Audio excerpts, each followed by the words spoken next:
ICC champions trophy में। आज England ने टॉस जीता था और बैटिंग का फैसला किया था, लेकिन जल्दबाजी में नजर आया, कुछ बॉलिंग भी अच्छी हुई, 179 ही कर पाए, पूरे ओवर्स भी नहीं खेल पाए और उसके जवाब में स्ट्रॉन्ग साउथ अफ्रीका 181 बना गए 3 खिलाड़ियों के नुकसान पे। वैन डर डूसन ने 72 नॉट आउट, 64 बनाए क्लासन ने, और ये मामला रैप अप कर दिया 7 विकेट से। पॉइंट्स टेबल पे एक नजर डाल लेते हैं, क्योंकि इस ग्रुप के अपने मैचेस खत्म हो चुके हैं। साउथ अफ्रीका इस ग्रुप को टॉप कर रहा है 5 के साथ, और ऑस्ट्रेलिया 4 पॉइंट्स के साथ सेकंड नंबर पे। ये दोनों क्वालिफाई कर गए हैं। अफगानिस्तान का आज सुबह दोपहर तक चांस था, लेकिन ऑफ कोर्स इतनी बड़ी जीत के बाद अफगानिस्तान भी अच्छी क्रिकेट खेलने के बावजूद क्वालिफाई नहीं कर पाया। वेलकम टू गेम ऑन है, और आज बात होगी इस मैच के बारे में, जहां पे क्या लफ्ज़ यूज़ किया जाए। इंग्लैंड के लिए बड़े डिसइंटरेस्टेड नज़र आया, ऐसा लग रहा था बॉडी लैंग्वेज से कि वो इसको ख़त्म करना चाहते हैं, क्योंकि जिस तरह से उनका कैंपेन रहा आईसीसी चैंपियंस ट्रॉफी में, कोई ऐसी चीज़ थी नहीं जिस पे वो लुक बैक करके कहें कि हाँ ये सर्टन पॉजिटिव्स हैं।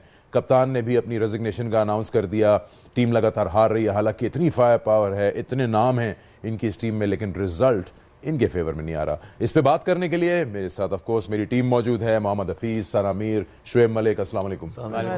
और रमज़ान के भी अनाउंसमेंट हो गए, तो आप सबको रमज़ान भी मुबारक। आपको भी रमज़ान मुबारक, बल्कि आप सब लोगों को रमज़ान मुबारक। हफीज से स्टार्ट कर लेते हैं। हफीज, मज़ा नहीं आया, बड़े फीके फीके लगे इंग्लैंड की टीम आज टॉस जीतने के बाद, 179 का स्कोर, लेकिन असल चीज़ जो मुझे नज़र आई, बड़ा जैसे कि इंटरेस्ट नहीं था मैच में।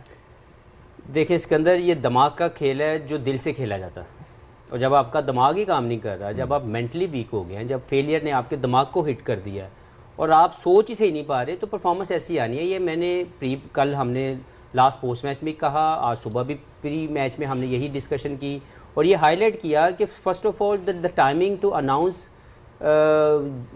Of the Jos Buttler that he is not continuing as a captain is not right, surely not right. जिसने भी ये काम किया, जिस तरीके से भी करवाया गया, I think it was a very bad planning, क्योंकि वो डिमोरलाइज कर गया फर्दर टीम को।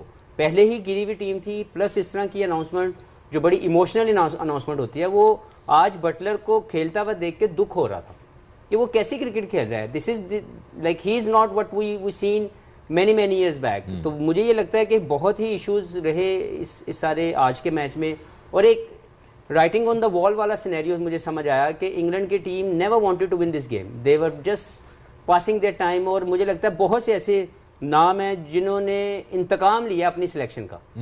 एक होता है जस्टिफाई करना, एक होता है इंतकाम लेना। They basically given a very hard time to all those people जिन्होंने इन पर ट्रस्ट किया। उसमें सिलेक्टर से ले लें, उसमें टीम मैनेजमेंट ले लें, कि जो आउट होने का प्रोसेस है that is not responsible at all, और वो बड़ा ही तकलीफ दे ये पूरा सिनेरियो होगा। और मुझे लगता है lot of right things has to be done in England camp also, क्योंकि जो भी हमने देखा है ये वो इंग्लैंड की टीम नहीं है जिसको हमने देखा हुआ। 9 पे 1, 20 पे 2, फिर 37 पे 3, अपनी जा उसी पे रहे हैं फॉर्मेट पे जो इसको वो बिलीव करते हैं। जाना भी चाहिए, ठीक है, लेकिन रिजल्ट नहीं आ रहा है उनके पास।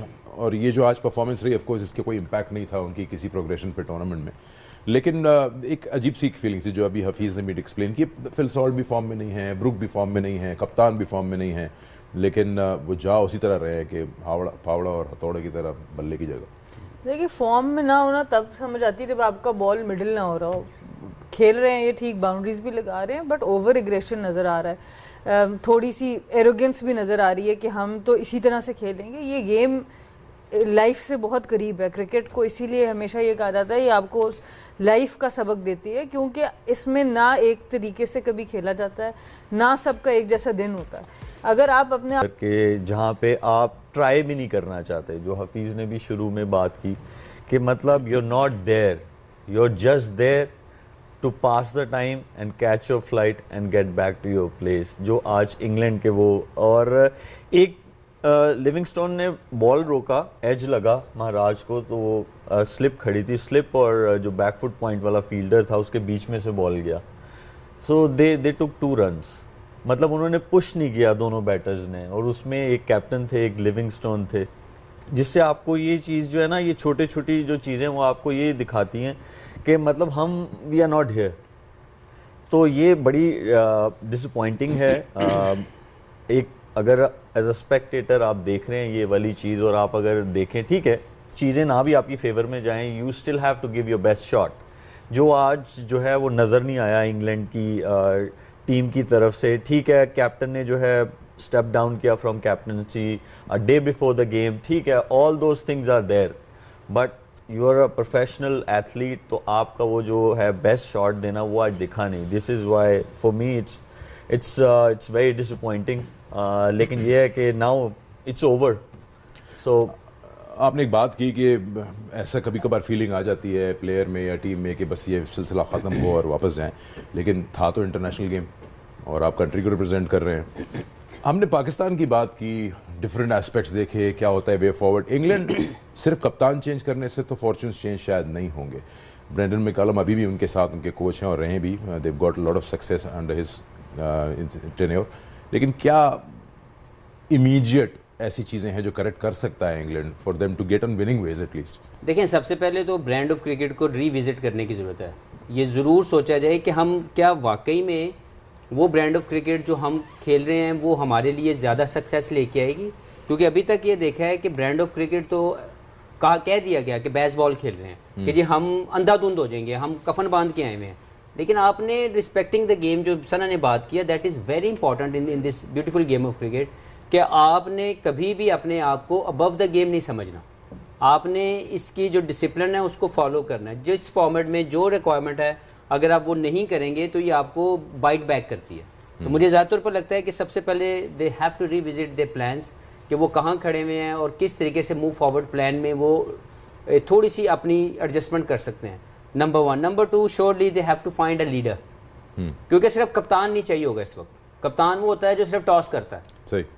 हमें पाकिस्तान का भी ये मसला नज़र आ रहा है और यही मसला शायद हमें इंग्लैंड की टीम में भी नज़र आएगा कि अभी तक कोई कप्तानी के जोन से लीडरशिप के जोन में नज़र नहीं आ रहा। तो वो जो लीडर है वो इनकी ज़रूरत है। वो देखते हैं कि वो किसी जूनियर को ये रोल प्ले करने के लिए देते हैं या किसी सीनियर को वापस लेके आते हैं। लेकिन they need a proper leader who can control all these things, जो अभी तक इनके लिए काम नहीं कर रही। क्योंकि ये दो चीज़ें जब सेटल हो जाएंगी, brand of cricket and your leadership, फिर चीज़ें आगे जाएंगी। क्योंकि अभी तक ये बहुत से मैंने प्लेयर आपको बताया कि they are not respecting the game of cricket. Yes, you can play the way you wanted to, you can not be arrogant toward this game of cricket, क्योंकि आपको हर हाल में ज़मीन पे रहना है, आपको हर हाल में बेसिक्स ऑफ द गेम को फॉलो करना है। जब जब आप ये करेंगे, जो मलिक ने बात की कि यार आउट होना कोई मसला नहीं, अगर जैसे सना ने भी बात की कि बॉल बल्ले पे ना लग रहा हो तो समझ में आता है कि यार आउट ऑफ फॉर्म है। लेकिन अगर आप इर्रिस्पॉन्सिबल है, उसकी कोई दुनिया में दवाई नहीं है, कोई ऐसा फार्मासिस्ट नहीं है जिसने कभी कोई ऐसा फार्मूला इकट्ठा किया हो कि यार इर्रिस्पॉन्सिबिलिटी की कोई दवाई बन जाए। तो यू नीड टू अंडरस्टैंड कि दे वर इर्रिस्पॉन्सिबल। दवाई बनी है, देखो। खैर मैं दिखा रहा देखो दवाई बनी है। नहीं दिखा दे ये देखिए, ये जरा कैमरा में दिखाएं। ये सना का जो होमवर्क है वो ये है, और सना ने बड़े शानदार तरीके से दवाई बना। ये फार्मूला है, by the way it's a formula, like some of the team should apply that. अच्छा, एक मजेदार चीज बताऊं श्वेत, मैं ऐसी जब हफीज जवाब देते मैं देख रहा था कि इनकी जो रीसेंट परफॉर्मेंसेज रही हैं, अभी इंडिया से भी आए हैं, इनके स्कोर्स, मैं ओडीआई की सिर्फ बात कर रहा हूँ कि इन्होंने एक्सेस ऑफ 300 बनाया है, 247 भी बनाया है, लेकिन किसी टाइम भी पूरे 50 ओवर बैटिंग नहीं की पहले बैटिंग करते हुए। इट्स क्वाइट स्ट्रेंज कि वो इतना मारने गए हैं और वो हार भी गए हैं वो गेम्स, बिकॉज वो बन गए हैं वो रन्स। देखिए, क्रिकेट ज़रूर जैसे प्लेयर जो है इवॉल्व करता है गेम के साथ, तो इस तरह जो है एज अ टीम भी इवॉल्व करती है। क्रिकेट भी जो है वो भी आप एक स्टेप आगे रहना चाहते हैं, बट ये 3-4 स्टेप्स जो है वो वहाँ ये लेना चाह रहे हैं, जो मिडिल के 1 से 2 स्टेप्स हैं ये उनको मिस कर रहे हैं, जिसकी वजह से ये परफॉर्मेंसेस जो है वो जो आप भी बता रहे हैं वो आ रही हैं। जो मिडिल वाले स्टेप्स हैं उनको मिस मत करें। अगर अच्छी पिच पे खेल रहे हैं आप, तो 350 तक तो चला गया काम, उसको 380 तक ले जाएं, उसको 390 तक ले जाएं, लेकिन आप 450-500 पे नहीं जाएं। ये वो ट्राई कर रहे हैं, ये वो नहीं ट्राई करनी चाहिए। बीच वाले जो 1-2 स्टेप्स हैं उनको पहले उस पर अबूर हासिल करें, and then they should move forward from there. मुझे ये लगता है कि ये बहुत ज़्यादा जो है ओवर एग्रेसिव, जैसे सना ने भी बात की, बड़ी अच्छी बात है वो, वो करने की कोशिश कर रहे हैं, वो नहीं करें, इतना आगे नहीं जाएं। जैसे ऑस्ट्रेलिया एक एक स्टेप जो था वो रेस्ट ऑफ द वर्ल्ड जहाँ पे क्रिकेटिंग नेशंस हैं उनसे आगे चलते थे, वो ये 3-4 स्टेप्स लेने की कोशिश कर रहे हैं, वो नहीं करें, एक एक स्टेप जो है वो लेने की कोशिश बिल्कुल ठीक करें। कह रहे हैं। आपने क्या प्रिस्क्रिप्शन बनाई है इंग्लैंड के लिए, जरा बताएं। इसमें एक जो स्पाइडर वेब है जो उसमें फंस चुका है इंग्लैंड मेरे ख्याल से, और एक पॉपो है जिसने शायद जरा स्पिनच खा के निकालना पड़ेगा। स्पाइडरमैन की वेब भी है, स्पाइडरमैन की वेब भी है। नहीं बनाया उन्होंने सब कुछ, अब वो शुरू कहाँ से करेंगे? कि इस वेब से निकलना कैसे है वो फार्मूला बताएं ना आप, और थोड़ा सा फार्मूला अपने लिए भी, अपने घर के लिए भी रख लेना। वो अब कैप्टन अमेरिका की प्लेट बन रही है। ये शुक्र है ये दोनों मेरे क्लास फेलोज नहीं थे, वरना तो मेरे हाथ से पढ़ाई भी ना मैं आप कर पाती। सुपर हीरो ढूंढ रही हैं इंग्लैंड के लिए, बताइए। नहीं, आई थिंक बेसिक्स तो यही है कि आपको इस गेम को रिस्पेक्ट देना होगा। आई थिंक इससे ज़्यादा मैं कुछ नहीं कह सकती। आप हर सरफेस पे एक तरह का खेल नहीं सकते, आप हर ऑपोजिशन के अगेंस्ट एक तरह का खेल नहीं सकते।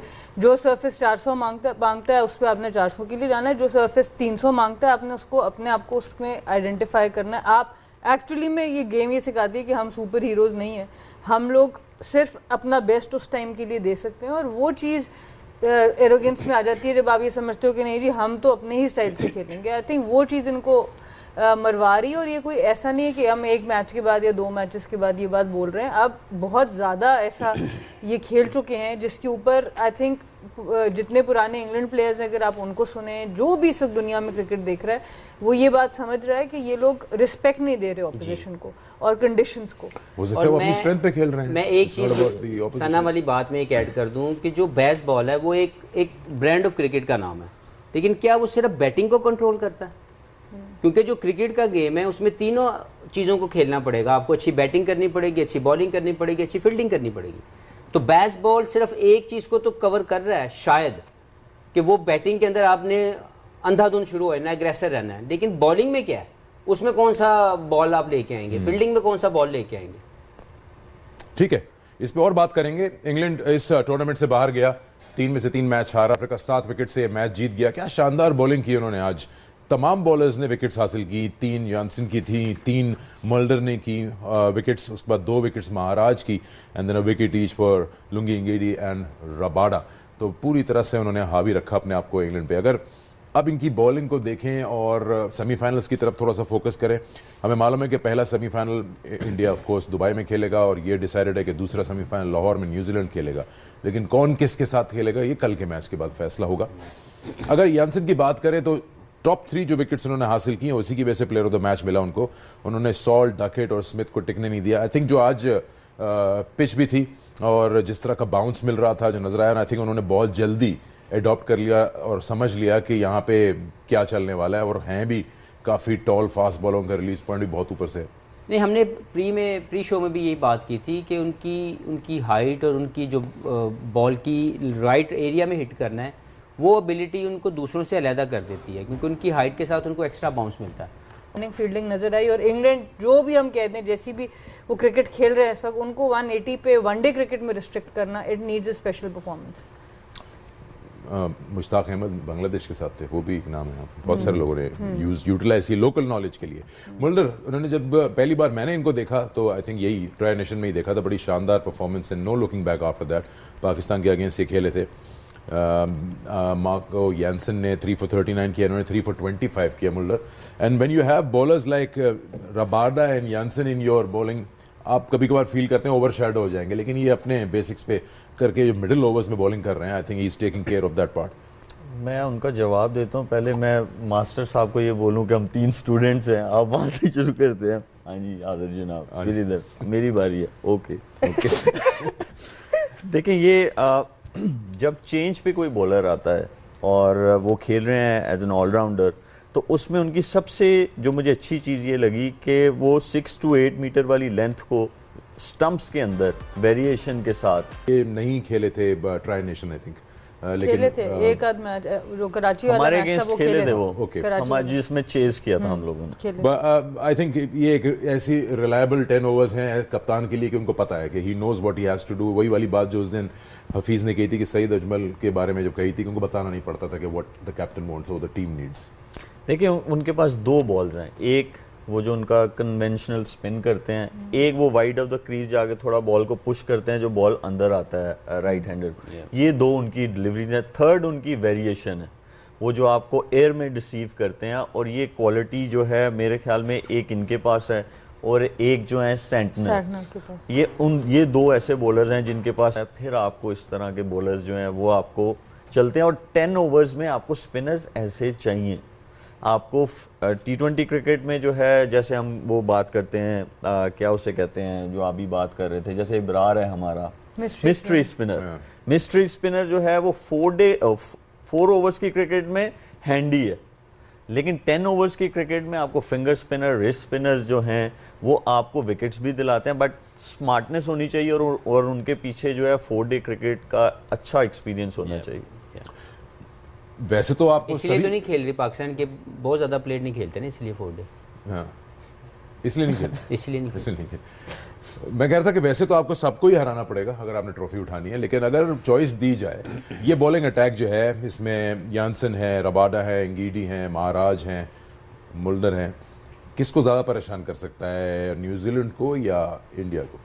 देखिए, इंडिया तो इस पूरे टूर्नामेंट में एक ऐसे जोन में बैठा हुआ है जिनके लिए सब कुछ बना है, जिनके लिए बहुत सी फैसिलिटीज़ आसान है। तो उनको हराने के लिए ऑब्वियसली आपको दुबई में जाके वहाँ पे उनका वो जो किंगडम है उसको आपने जीतना है, और वहाँ पे जाके जीतने के लिए 2 टीमें मुझे समझ में आ रही हैं, एक साउथ अफ्रीका और एक न्यूजीलैंड। ऑस्ट्रेलिया के बाद बहुत बड़ा मिसिंग पार्ट है क्योंकि उनकी बॉलिंग के अंदर वो बाइट नहीं है। अगर इन दो टीम्स की बात करें तो इन दोनों के पास वो मौजूद है। न्यूजीलैंड तो श्योरली वहाँ पे नहीं खेलेगा। अब देखना ही है कि इंडिया को हराने के लिए अगर साउथ अफ्रीका वहाँ जाती है, जो कि मुझे भी एक रिपोर्ट मिली है जो मैंने पढ़ा, शायद वो ऐसे ही है कि दोनों टीमें ट्रैवल कर रही हैं because of the very uncertain situation at the moment.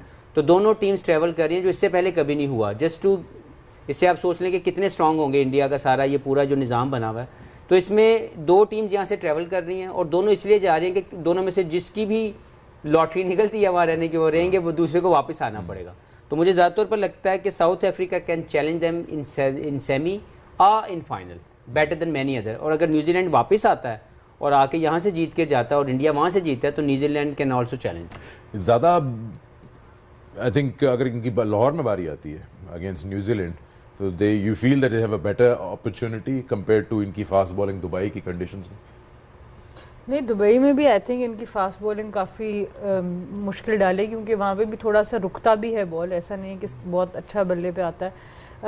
ये काफ़ी कंप्लीट टीम है और इनको फ़ायदा सिर्फ दुबई में ये होगा कि ये शम्सी को भी मिक्स में लेके आ सकते हैं अगर ये लाना चाहे। अब इंजरीज का जो फैक्टर है वो देखना होगा कि वो इनका तब तक कवर होता है कि नहीं होता, बट आई थिंक दोनों टीम्स मुझे तो तगड़ी नज़र आती हैं। ऑस्ट्रेलिया भी इतने आराम से हार मानने वालों में से नहीं है और वो डेंट भी उनको ज़रूर पड़ा होगा पहले भी जो सेमीफाइनल से आउट हुए हैं पिछले वर्ल्ड कप में। तो आई थिंक अब देखना होगा इंडिया और न्यूजीलैंड में, इंडिया और न्यूजीलैंड से अब कौन जीतता है, बट आई थिंक जो टॉप 4 आपकी बेस्ट टीम्स थी इस टूर्नामेंट की वो सेमीफाइनल में पहुंची। एक सिर्फ ये हो सकता है कि जो साउथ अफ्रीका की इतनी बड़ी बैटिंग है, अगर लाहौर में इनका सेमीफाइनल पड़ता है तो बड़ा हाई स्कोरिंग ग्राउंड है और वो इनको सूट कर सकता है कंपेयर टू न्यूजीलैंड। अभी south Africa is the only team मेरे ख्याल में जो लाहौर के वेन्यू पे नहीं खेली। न्यूजीलैंड भी खेल गया, ऑस्ट्रेलिया भी खेल गया, इंडिया ने तो सारे मैचेस अपने दुबई में ही खेलने हैं। तो ये एक थोड़ा सा डिसएडवांटेज मैं कह सकता हूँ हो सकता है उनके लिए। ट्राई नेशन में तो खेला है आई थिंक एक मैच, मेरे ख्याल ट्राई नेशन में एक मैच खेला, हाँ, लेकिन न्यूजीलैंड के अगेंस्ट। अगर वैसे देखें तो फिर तो ना दुबई में खेला ना लाहौर में।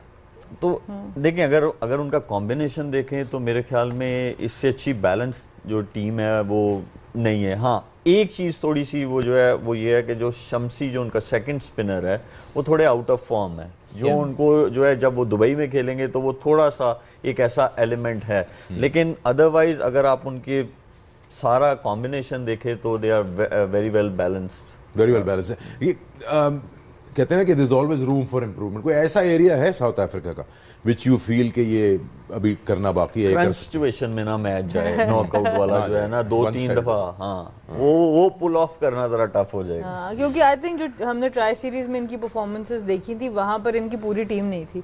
अब जब से टीम पूरी हुई है तो अगर आप देखिए दोनों मैचेस में आज तो बहुत ही क्लिनिकल परफॉर्मेंस नजर आई, फील्डिंग में भी, बॉलिंग में भी, बैटिंग में भी।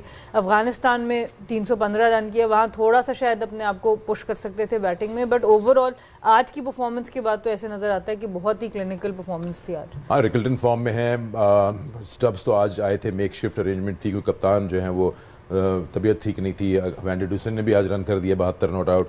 क्लासन तो हैं ही, मिलर भी अभी खामोश बैठे, उनकी ज़रूरत पड़ेगी तो वो भी आ सकते हैं। माकरम भी है। There is so much to talk about South Africa. Break लेंगे, ब्रेक के